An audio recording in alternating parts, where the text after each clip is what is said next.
The 2019 Summer Special Olympics begin this week up in Reno. Some great athletes from our area are heading up there to compete. Joining us this morning, Terrence Thornton from Special Olympics Southern Nevada and Paul Brooks, one of the Special Olympics athletes. Thank you both for coming in this morning. Good morning. Thank you for having us. So Terrence, let's talk about not only the Special Olympics. This all started with the torch run, of course, through the state all the way up to Reno.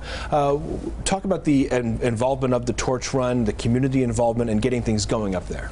Absolutely. So most people don't know that law enforcement has chosen Special Olympics to be their charity of choice worldwide. So a couple weeks ago, we had our law enforcement from Southern Nevada start their leg of the torch run, and that's going to kick off our games in Reno for our summer games happening.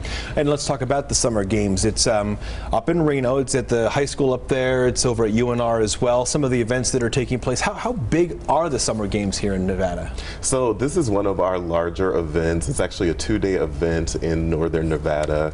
We're going to kick off with a Healthy Athletes event Friday, and then later on that night we have our opening ceremonies event, and then Saturday is a full day of sports competitions. And one of the people taking part in those sports competitions is Paul here. Paul, first of all, you've already got a medal around your neck, so you're well versed in the ways of the summer games. Yes, sir. Yes, sir. Tell us about your games of choice. Like any sport? Well, what are you going to be competing in the Special Olympics? In the Summer Games, I'll be competing in track and field, sir. Very good, very good. What do you like most about competing in the Special Olympics? I just love the inclusion factor. Yeah. I love the athletes. They're like my friends, but they're also like a family. Yeah. They're like one big happy family. We all come together. We love hanging out together. I just love it, and hearing the stories of how much the athletes come through and their triumphs and everything like that. It's just so inspiring. And to come out and support us, and the athletes are so nice. They'll make you laugh for days. It's just fantastic. And you said you've done this for 10 or 11 years now? Yes, indeed. What's been your most memorable time at the Special Olympics? Most memorable time? That is a good question, John. I think I don't have a favorite. I think the most memorable time is just being there for everybody. Excellent. Just having fun, having a good time.